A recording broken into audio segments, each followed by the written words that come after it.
Hello friends, मैं फरीदा, आप देख रहे समाज की खबरें हिंदी टीवी न्यूज। आइए देखते हैं आज की बड़ी खबरें। पब्लिकचं एक क्वालिटी लाईफ जे आहे म्हणजे आपल्या जिथे 2 तास लागतात तिथे 15 मिनिटांमध्ये माणूस आपल्या घरी पोहोचू शकतो, आपल्या परिवाराला वेळ देऊ शकतो। त्यामुळे सगळ्याच बाबतीमध्ये इंधनाची बचत, वेळेची बचत, प्रदूषण कमी हे पूर्णपणे फायद्याचा हा देशातला नंबर 1चा प्रकल्प। सर, 12 तारखेला नेमकं कुठल्या प्रोजेक्टचं उद्घाटन होणार? 12 तारखेला रिमोटद्वारे एक तर ते एक सूर्या डॅमचं आहे, त्याचबरोबर ऑरेंज टनेलचं आहे, एक टिकीटिनीवाडी ते बोरिवली टनेलचं आहे, ट्विन टनेल आहे, आणि एक इथं जे हे रेल्वेचं जे आहे एक रेल्वेचं देखील नेरूळ उरण त्याचंही आहे, आणि एक मेट्रो अगोदर आपण सुरू केली डायरेक्ट त्याचे अधिकृतपणे बेलापूरची त्याला एक लोकांना अधिकृत होईल, आणि नमो महिला सशक्तीकरण हे जे अभियान आपण सुरू केलेलं आहे त्यासाठी देखील या ठिकाणी महिला भगिनी देखील मोठ्या प्रमाणात व्यवस्थित सोय व्यवस्था नियोजन हे या ठिकाणी आमची टीम करते। सकाळपासून आपण ज्या पद्धतीने फिरताय त्यावरून सुप्रिया सुळेंचं आपल्यावर टीका केलेली आहे। चहल यांना त्यांचं काम कळतं, मुख्यमंत्र्यांनी त्यांच्या कामात नाही। खरं म्हणजे डीप क्लीन ड्राईव्ह हा मुख्यमंत्र्याचा एकट्याचा कार्यक्रम नाही आहे। आम्ही आधीच सांगितलं की हे मुख्यमंत्री असतील किंवा राज्य सरकार आहे किंवा मुंबई महापालिका आहे एवढं मर्यादित काम आम्ही ठेवलेलं नाही। डीप क्लीन ड्राईव्हमध्ये एक लोक चळवळ, एक पब्लिक मुवमेंट व्हावी, आणि म्हणून त्याप्रमाणे लोक सहभागी होतात। आज मरीन ड्राईव्हला खूप मोठ्या प्रमाणावर लोक त्यामध्ये सहभागी झाले, आणि त्यामुळे लोकांचा सहभाग वाढतोय। त्यामुळे विरोधकांचा देखील थोडासा एक त्रास त्यांना होतोय।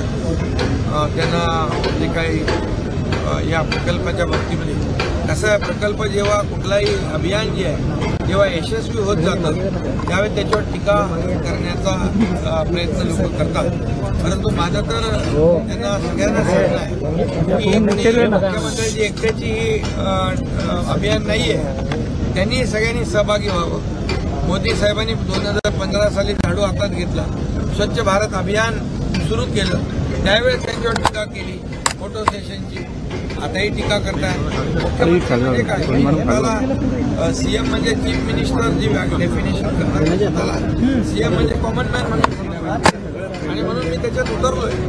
आणि मुंबई स्वच्छ करायला त्याच्यामध्ये काही मुख्यमंत्र्याला काही कमीपणाचं वाटण्याची आवश्यकता नाही, आणि त्याचे जे परिणाम आहे आज पोल्युशन कमी होत आहे, जे एअर क्वालिटी इंडेक्स आहे तो 350 खाली आलाय, याचं खरं म्हणजे विरोधकांनी कौतुक करायला पाहिजे स्वच्छ मनाने, आणि त्यांनी देखील या स्वच्छता अभियानामध्ये सहभागी झालं पाहिजे। त्यांनी देखील स्वच्छता अभियानामध्ये झाडू घेऊन स्वच्छता केली तर लोक देखील त्यांना धन्यवाद देतील। सर, जी इंद्रायणी नदी आहे, इंद्रायणी नदी कुठेतरी अशा परिस्थितीत आहे आणि या संपूर्ण कार्यक्रमाचं ऑडिट व्हायला हवं अशा पद्धतीची बिलकुल शासन आपल्या दारी हा लोकाभिमुख कार्यक्रम आहे।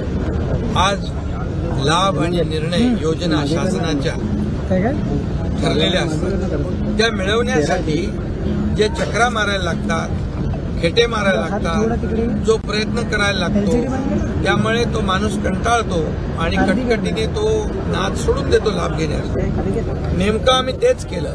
कलेक्टर, बीडीओ, सीओ या सगळ्यांना कामाला लावलं, लाभार्थी शोधण्याचं काम त्यांनी केलं, आणि लाभार्थी शोधून त्या ठिकाणी एकाच छताखाली त्यांना बोलवून त्यांना अगदी त्यांचा मान सन्मान राखून त्यांना लाभ दिला। ट्रॅक्टर दिले, घराच्या चाव्या दिल्या, पॉवर टिलर दिलं, हार्वेस्टर दिलं, सगळं शेतीला लागणारी अवजारं दिली, आणि योजनांचे लाभ आम्ही प्रत्यक्ष त्यांना दिले। खरं म्हणजे यामुळे 2 कोटीपेक्षा जास्त 2,20,00,000 लोकांना याचा लाभ मिळालेला आहे। 2,20,00,000 लोकांना मिळालेला लाभाचं ऑडिट त्यांनी करण्याची मागणी केली आहे. त्यांना धन्यवाद द्यायला पाहिजे. येत्या निवडणुकीमध्ये जनता त्यांचं ऑडिट करेल. त्यांचं खातं पूर्ण बंद करून ते ऑडिट जनता या येणाऱ्या निवडणुकीमध्ये करेल. कारण लोकांना दिलेल्या लाभाचं ऑडिट करायला सांगतायत. म्हणजे स्वतः पूर्वी काही केलं नाही, पण आमचं सरकार, शासन आपल्या दारी हे लोकाभिमुख जो कार्यक्रम आहे तो लोकप्रिय होत चाललाय. हजारो लोक येत आहेत, मंडपामध्ये बसतायत, त्यांचा लाभ घेत आहेत, योजना मिळत आहेत त्यांना. याची पोटदुखी आहे. त्यामुळे लोक त्याचं नक्की त्यांना त्याचं उत्तर येणाऱ्या निवडणुकीमध्ये देतील. नुकत्याच झालेल्या ग्रामपंचायत निवडणुकीमध्ये त्यांना उत्तर दिलेलं आहे आणि येणाऱ्या निवडणुकीत जनता त्या पक्षांचं ज्या मागणी करतात त्यांचं ऑडिट करेल. इंद्रायणी नदी जी आहे, इंद्रायणी नदी प्रदूषित होताना दिसत आहे. डीपीआर केंद्र सरकारला लवकरात त्याचं प्रदूषण कमी करण्यासाठी प्रयत्नशील आहोत. जसं हे डीप क्लीन ड्राईव्ह आहे तसं नद्या शुद्धीकरणाचं देखील प्रकल्प राज्य सरकारने टप्प्याटप्प्याने हाती घेतलेला आहे.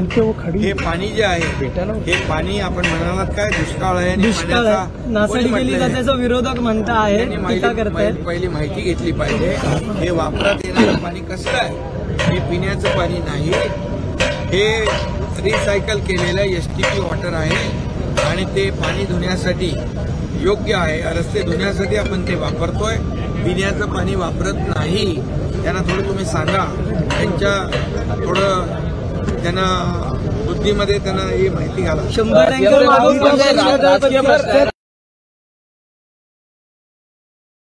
क्या आपका एनजीओ है और काम करने के लिए डोनेशन चाहिए, लेकिन 12 ATG सर्टिफिकेट नहीं होने की वजह से डोनेशन नहीं मिल पा रहा है? तो आप RTI SKK एजेंसी से संपर्क करें. RTI SKK एजेंसी से संपर्क करके 12 ATG सर्टिफिकेट बनवा सकते हैं. उठाए फोन और लगाएं कॉल 9769025411.